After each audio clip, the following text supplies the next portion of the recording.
Tayo sa norte, sama natin si Tita Liz. Let's go. Yes, mahabang biyahe ito. Alam nyo kung bakit kami babiyahe? Dahil dito, magtitinda kami ng yan. Magtitinda kami ng cheeseburger sa Isabela. Let's go mga pamangkin. Mga pamangkin, ready na tayo. Let's go. Pupunta tayo ng biyahe tayo ng Isabela. Sana makakuha natin yung biyaheng barko ng bagong barko ng Montenegro sa pier. Sana kukunti ang pila. Let's go mga pamangkin. Pumasok na tayo ng pier ng Calapan. Booking ng sasakyan. Let's go yan. Pipila tayo. Magbabayad na tayo. Ayan mga pamangkin, tara na. Sasakay na tayo ng barko. Meron Santa Faustina, bagong barko ng Montenegro. Tayo tatakas muna ng ilang araw sa palayong brownout na probinsya natin. Talaga namang maghapon na kailang brownout eh. Tara guys, sakay tayo ng barko. Ayan mga pamangkin, kasakay pala ng barko ay nagutom na kaya nag 7-Eleven muna kami. Siyempre, atog sandwich tsaka siopaw kay Tita Liv nyo. Let's go, let's eat.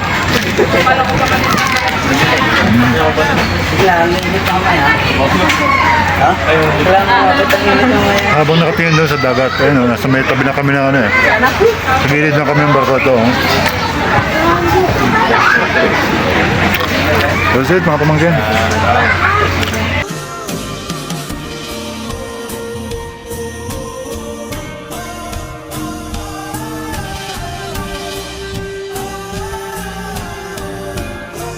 Finally mga pamangkin, lalabas na tayo ng barko ng Montenegro at finally nasa Batangas na tayo. So mahaba-habang drive to. Siguro another 16 hours to 18 hours going to Isabela. Let's go!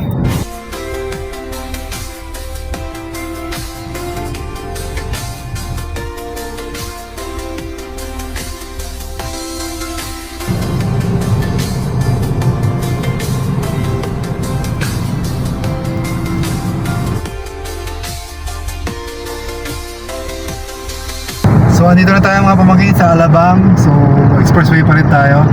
Mapunta na tayo ng Sucat area. Exit tayo ng C5 exit toll gate.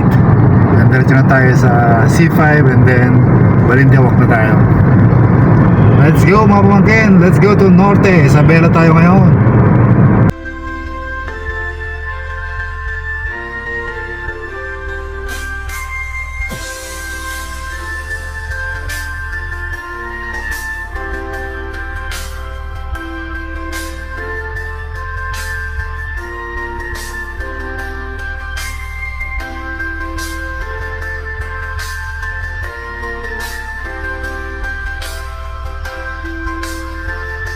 So yan mga pamangkin, nandito na tayo sa NLEX. So may part na tayo ng Valenzuela City. So yes, going to Norte na tayo. NLEX tayo ngayon, let's go! Ganda ng sunset oh. PG ha? Yes. The sunset is very beautiful. So yan mga pamangkin, headed to Tarlac City na. Doon tayo mag-exit somewhere there. Nakalampas na tayo lampas na tayo ng Pulilan ba kami? Lampas na yung Pulilan, Bulacan. Dire-diretso lang tayo, NLEX. Hopefully by 10 o'clock nasa Santa Fe na tayo, nasa Nueva Vizcaya. Para medyo bibilisan natin patakbo ngayon. Let's go! Kaya ito, driving for 16 hours challenge, 18 hours challenge.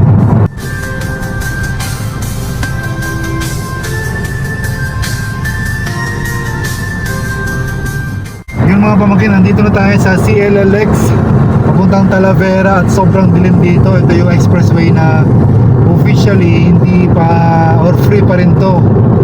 Wala mga street lights, kami lang nasa kalsada, walang ibang nasa daan dito.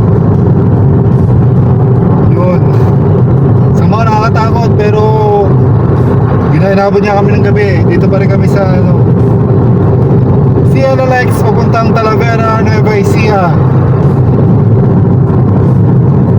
Yun, may nakasalubong kami for the first time. Pagina, wala kami kasalubong, walang kasunod, walang sinusundan. Takbong 100 plus kami ngayon. Yun, may kasalubong ulit. Let's go mga pamangkin. Malapit na ito mag-exit. Ang nakalagay dito ay Aliaga, San Juan, exit. Aliaga ko na, exit tayo ata. Okay. Sige na. Okay, nandito na tayo sa Science City of Muñoz ng Nueva Ecija. Wow, nice. Ganda ng welcome ko nila Yun mga pamangkin, it's 8:30 na in the night. Yun, simula sa Batangas hanggang dito sa San Jose City, Nueva Ecija. Ngayon lang kami nag-stop. More than 6 hours kami nag-drive. Ito na, finally. Stop over muna kami dito. Oh shit. Oh god. Kami ay magkakape muna. Italid nyo mag-uunat ng binti. Yun, Nueva Ecija na kami. Pagkatapos tayo mag-stop over, diretso na kami pag-akyat ng zigzag papuntang Santa Fe, Nueva Vizcaya. Malapit na kami sa boundary ng Nueva Ecija at Nueva Vizcaya. So yan laging maasahan yan si Rosie, ang aming Vios TRD na iiwanan natin doon sa So yan, Isabela, here we come. Maybe another 5 hours, andun na tayo, Isabela. But for now, magkakape muna tayo. Yung Tita Liv nyo, tsaka Tito Ace yung kape muna. Let's go! So yung mga pamangkin na kape ako, syempre, kape. Yung Tita Liv nyo ay egg caldo, ayan. Ayan. And then, bumili ako ng kanin, nakabili pala ng kanin. And then, meron ako ditong Chicken Joy na, Jollibee na tira namin from Batangas pa. So, tinake out ko, binalot ko sa, proper. Then, bumili na lang ng kanin. So, nandito pa rin kami ngayon sa San Jose City, Nueva Ecija, crossing the border of Nueva Vizcaya. Before kami umakyat ng bundok na zigzag, kain muna tayo. It's 8, almost 9 o'clock, 8:45. Kain muna tayo. Siyempre, kape. Init. Baso pa. Let's go. Let's do this. Kain tayo.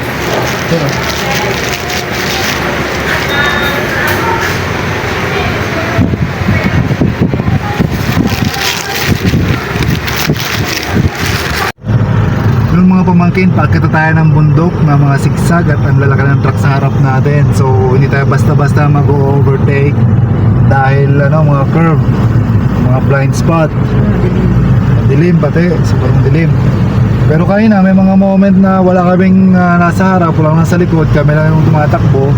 Napakadilim talaga. Ganyan, curve na naman dito. Lalo pag sa taas na ng Santa Fe, sobrang sigsag, parang bituang manok talaga.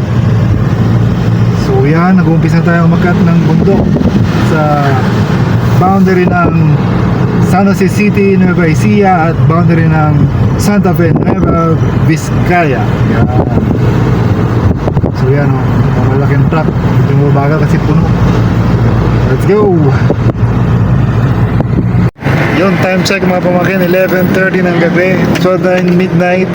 Nandito tayo ngayon sa Municipality of Aritao sa bus stop ng Victory Liner. Ito ay pang Victory Liner, pwede rin pumarada ang private dito. Kaya kami nag-park, although 2 hours pala ako nag-drive from last stop namin. Idlip muna kami kasi yun, basta masyado maaga kaming darating sa Isabela, sa bahay nila wifey, may istorbo natin yung mga matatanda. So, huwag muna kami. Idlip din lang kami siguro mga 45 minutes o 1 hour.